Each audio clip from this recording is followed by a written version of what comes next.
Now, I'm delighted to welcome our next guest to the studio, a man with a refreshing take on management, and he's not afraid to say it as it is. They fully deserve to be in the draw, and hopefully, I really hope they get something amazing that's life-changing, so my players can learn a lesson, because they were so poor. And I'll tell you one thing, I will always put my hand up. It wasn't about that at all. It was about the fact that that team let the fans down 100%, wholeheartedly. Sometimes I get the management team to take the blame, part blame, some blame, whatever. Today was wholeheartedly a bunch of players that were absolutely... Sounds like a meeting here at talkSPORT. Yeah. That was the National League's Dorking Wanderers gaffer, Marc White. I'm pleased to say he's with us in the studio now. Hello, Marc. How are you? I'm good, Andy. Thanks, mate. Yeah, very good. Is that you sitting on the fence slightly? Do you go a little bit crazier, 1-on-1 or 1-on-11? Yeah, if I'm being really honest, I'm not saying it for effect, but I've done a lot worse than that, if I'm honest. That was me editing myself, because I think in the 23 years I've been doing it, that was the most fuming I've been with a team. And I was trying so hard to edit myself, but which is why I was quite delayed in my reactions. But I was fuming, and not for the first time. I thought I'd let them know. Just a matter of point, you are live at the moment, so if you're going to do any editing, do it today for us. No, all right? I'm fine. Yeah. And listen, before I want to talk. There's so much I want to talk to you about man management and so on. Before we do that, just a little bit of a backstory, because they're your team, Doc, and you founded them 23 years ago. Is that right? Yeah, me and my friends, we stopped watching Premier League, and we just started a park side in the very lowest level of football. You couldn't get any lower. Division 5 of literally a park division, called in District League, and we paid 50 quid for the pitch, put the nets up, got a kit from a local pub. That's how it started. Okay, and then all these years later, you've had 12 promotions in those 23 years. You've been the manager from 2007, is that right? No, the whole time. So, the whole time? Wow. Yeah. All right, okay. Yeah. So how does that work? If you're not getting the results, do you sack yourself and then reinstate yourself? How does that work? Well, this is it. Yeah, I mean, this is it. There's no one to answer to. But I mean, I was playing up until 2000. I was player manager up until 2007, and then I just managed it from that point onwards. But I mean, look, we've had one promotion every 2 seasons, so fortunately I've been able to stave off any criticism, if you like, and it's kind of worked for us, really. And I guess if you've done it that long, and you can imagine how much has gone into a club to build it on and off the pitch. We had no ground. We had to build our own ground from scratch twice, with no money and just volunteers, etc. So you tend to have a shorter fuse, I'd imagine, with anyone that don't put an effort in when you've done so much. And that gives me an entitlement in my head anyway. And I think the players get that. You said you stopped watching Premier League football. Why was that? I was a Wimbledon fan by trade, so there was a whole kind of franchise thing going on, etc. But also just the expense of it, travelling around with the lads, and we worked out we'd have more of a laugh if we stayed local, went to the pub on a Friday night and Saturday night back in the day, didn't you? Go both. Yeah. And so just a social thing, really. And did you ever think it would be as big as it is now? I mean, you are one league away, one promotion away from being a Football League club, right? Yeah, it's unbelievable. I mean, it's incredible. We've had games called off where there was a Shetland pony invaded the pitch once from a in Crawley, and the very lowest level. Surely you invaded the ponies. Well, no, obviously pitch, right? Probably, that's the problem. But and then so we've gone from those lower reaches and a bunch of mates scrambling not to put the nets up and picking up players drunk in the morning of the game to being live on TV at Notts County and Oldham Athletic last year. So it sounds almost too good to. It sounds made up sometimes, but it's an authentic one, and it's quite phenomenal. So many people have helped that happen over the years. I'm the ever present one, and we're really proud of it. I don't know how true it is. I read that you don't have your badges that you would need to become a manager in the Football League. Is that right? No. So if you get promotion, what happens? Do you step down? Yeah, no. I'm gonna get the law changed if we get promoted. Yeah, no, because I don't understand why you need the badges. Okay. I totally understand why people do them to better themselves. I'm going to get the law changed. No, because obviously I don't understand why why you would need something unless you're coaching under eights or something. It's a well-being, safeguarding thing. I don't know why any grown adult would need anything to take charge of a commercial football team. So not quite. That might be one of those old FA things that's there that no one's really thought about for too long. If you don't get that rule changed, or maybe it takes 18 months or 2 years to get it changed, what will happen? I'm going to get our kit boy Mitchell, who's 17, a badge. I'm going to get him the badge, name him as manager. It's not just a badge, it's not like a swimming badge. Well, it's not like something you get on eBay. Yeah, well, you say that. A few of them, listen. No, but genuinely, what will happen in that situation? Well, genuinely, I'll do my best to try and understand why it's in place, and then we'll look for a workaround. Because so I think you can do, though. I think while he's still manager or coaching, I think you can do the badges at the same time, because he's obviously logging his hours of coaching while he's coaching.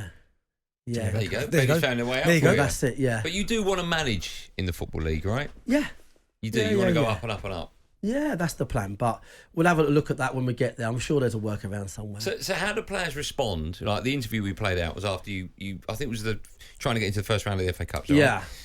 And you were very outspoken. And you didn't sit on the fence, and you called it as it was. How do your players respond to that? Because obviously, I've never been in a dressing room at that level. Benty, obviously, of course, has played at the highest level.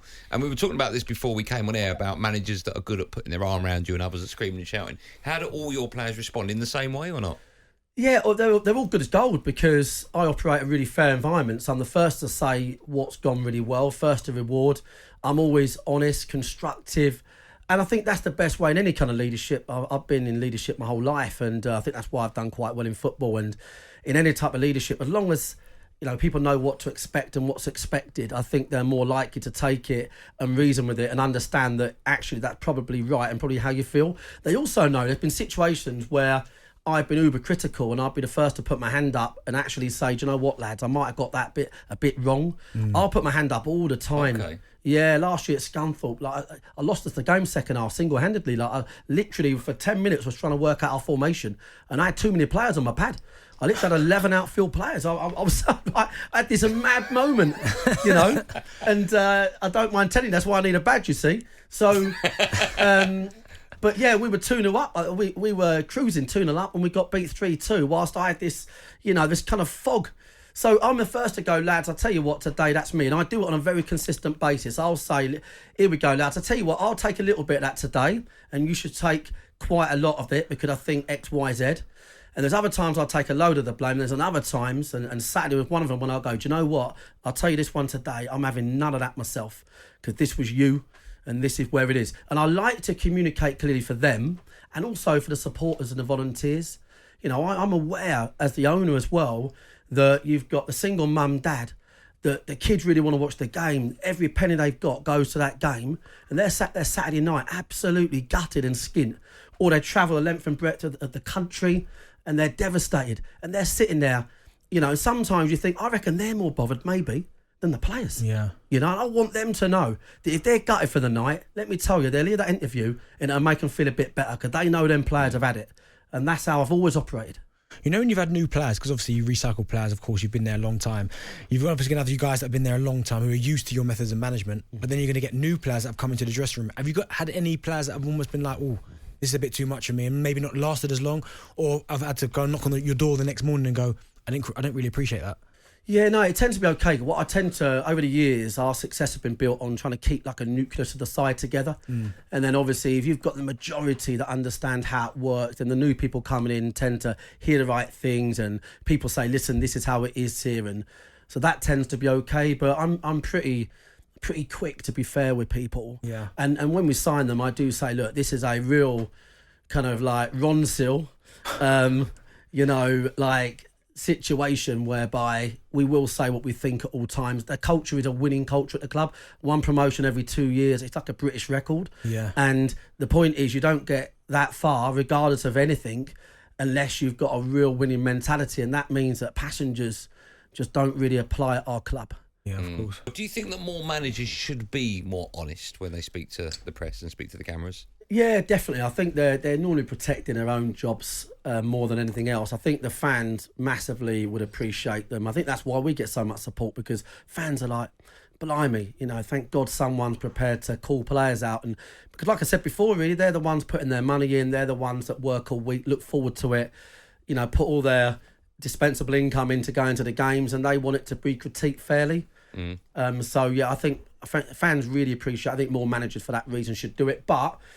You know, I understand why they're under pressure sometimes not to. I fully get that. Yeah, because I was going to say there, and the question I was going to ask is, do you think that could work at all levels? And the reason why I say all levels, because Premier League's obviously a little bit different. Player power is crazy, the money that these boys earn. So do you think you could see that at all levels, or do you think you get to a certain point and you go, I'm going to have to rein it in a little bit? Yeah, I think until you're there, you don't know fully. But I think there's been managers over the years that have been well known for sort of being outspoken and or letting people know when they're not that happy. I think the main thing is really managers tend to protect probably themselves, or you know, they've got a board or a chairman to report to, and they're more so worried about reputational damage, etc. And for me, I think it's just important to put the fans first, if I'm honest with you. How would you deal with the Jadon Sancho situation at Man United? Well, I mean, obviously not on the inside, obviously. I think one thing's for sure, that you know, money shouldn't be something discriminated against. You know, whether someone's earning a fiver or 140 grand a week. I think if the manager's got his own standards and he doesn't agree with, you know, the actions of some individual, then obviously he should get it dealt with. I think if ever though you end up in a public situation that you've done something wrong, probably. I think that's the bottom line. Do you think it's always up to the player to sort the problem out and to apologise, even if the player thinks he's wrong? If the player thinks he's right, do you think the player still owes it to the club and the manager to apologise?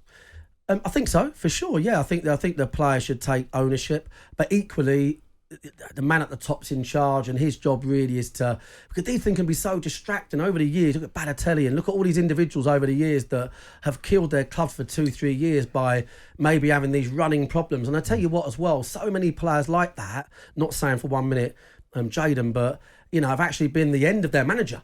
So it started off with a people problem, and then it ended up, you know, 2 years or 6 months or 3 months down the line with the manager getting the boot, and they got absorbed in this side problem, if you like. So I think ultimately, regardless of who's right or wrong, the man in charge has got to find a resolution. That's what leadership is. And in United's case, that's what should happen. Well, have you ever had problems at your level with players at your squad? I know you said that you tried to keep the core of the squad together for a long time, but have you ever had any problems with your players where you've said something, they've been a bit outspoken, and it's come to a bit of a clash? Not really, not massively, maybe slightly. But again, my job then is to literally, in my opinion, drive around their house, sit down, look at the bigger picture and resolve the matter. And that's at our level. So if you're talking about something global like United... Get Ten Hag in his car, round to Jadon's house.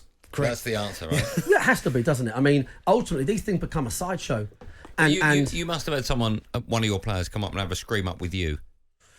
Not really. I mean, I've had a few annoying situations last year. Our goalie, we was 7-0 up, and he wow. and yeah. After how long? Yeah, no, it was sort of, I don't know, 80th minute or something. Okay. And I love him, by the way. He's a great guy, professional cricketer, ironically, Dan, and he lost. He just left the instructions behind for him. And it started going direct from goal kicks, and we conceded 2 goals. Oh, you were 7 up? Yeah, I was fuming. So yeah, well, I like that. Yeah, mate. So I'm walking in. So obviously I was planning, like you do a manager, at 7-0, you're thinking, right, what am I going to eat tonight? Who do I need to apologise to in the last week? I've been unhappy we got beat last week. It's all great. We conceded 2 goals, and on the way in, I was fuming. So we had a bit of a stand-up fight like you do. But we very quickly hugged it out, and that's what leadership is. I think it's important, that, right? Yeah, very quickly. There's always emotion in any level of sport, and the job of the man in charge is to diffuse it and to get everyone back on the same page. Do you know what? If ever there was a moment, as you said there, to kind of set an example, it's then. Because 7-0 up, everyone would have thought, sort of roses, we were happy. The fact you could see 2 goals all of a sudden, that would have been an eye-opener for a couple of the players as well. Because if you're like that when you're winning 7-0, how are you going to be then when you're getting beat? Yeah, I totally agree. That's one of the things I've always done, is I'm as likely to blow my top if we win 3-0 than if we lose 4-0. Yeah. I can be complimentary if we get beat 4-0. We've had a bad day at the office, a bit unlucky. I think you just measure the processes, the attitude, what people put into it. And then, again, people know where they stand then. I don't like winning fortunately and stuff like that. If we win fortunately, and I think on another day of the week they put away 4 chances, I'll critique it in that way, and we'll have a problem with that. Let me ask you about the England manager, Gareth Southgate. One of the things that a lot of people are having a pop at him about is the fact he's picking players that aren't getting any game time or hardly any game time with their club. What do you make of that? Yeah, I mean, I really respect him for taking that stance, because that is a real strong thing to do. Because ultimately, if you are an English footballer, you want to think every time you put on a shirt in the Premier League that you're playing for your place in the national side. So, but Gareth's got a formula that's brought him a lot of success, and you have to respect that. And all the time that he's getting that success, you feel like he's going to keep doing it. So, but I would, if I'm like, Lewis Dunk and players that are pulling up trees, and I might think that I'm not going to play. And I think it's rare. I think in my lifetime, I've not really seen an England team that's been picked in that way. There's been the odd player that you thought was always going to play, but no, I think it's strong leadership to do it. I don't agree, if I'm honest with you. I think I don't agree one bit. I think you've got to be really forward thinking. Do you have favourites? If they can't train? So yours are part timers? Well, hybrid kind of couple of mornings. Okay, so if you've got a couple of players that are quite important to you, and they couldn't come to train on Thursday because they had an emergency call out or whatever, but they were one of your favourites, would you drop them, or if they've not turned up at training, does someone else get a chance? Yeah, no, they wouldn't play. Definitely not. They wouldn't play. I think the thing with England and the England setup with Gareth is that you've got to accept they're probably always going to qualify. Does that make sense? I think if I'm the England manager, because I think any of us managed England would have the same 18 player to choose from, and give or take a bad decision or two, we'd probably get within 2 or 3 points of where Gareth does. That's the fact of the matter. What it really comes down to is, can you produce a team that can go to competitions and then win competitions? And I think so. If I'm picking Lewis Dunk or Harry Maguire, etc., I've probably got one eye on: is he going to defend against Brazil? Like I'm looking at the bigger picture. Probably that's where I see it really. Mark, thank you for coming in. Before I let you go, Darren Bent, of course, has been retired for a few years, not a lot of them, but has recently been in the gym. He's training. He looks fantastic. We've talked about him coming out of retirement. He's how old are you now? 38, 39? 39. Is there a place for him at your club up top? He looks a bit relaxed, I'll be honest. He looks too relaxed. That's how he is when I work with him. It's quite annoying, I'll be honest. Yeah, no, I prefer football stressed out. Is that a no? It's a no from me? No, it's a definite yes. No, it's a definite yes. We had Jamie, one of your co-hosts, down at our place, O'Hara. Yeah. And, so we're... Yeah, but I'm talking about an England international. Not Jamie O'Hara. Not an ex-pub player, I get it. Is he good, Jamie O'Hara? Good fun? Fantastic, great player, great left. I can imagine he's not only great on the pitch, but also in the dressing room. Yeah, fantastic guy. You've been a fantastic guy. Thank you so much for coming in. Good luck for the rest of the season as well. Thank you. And don't go changing. No, all right? No chance of that. talkSPORT Drive. Super opinionated sporting debate. Monday to Friday afternoon from 4 on AM, on DAB, via the talkSPORT app and on your smart speaker. talkSPORT.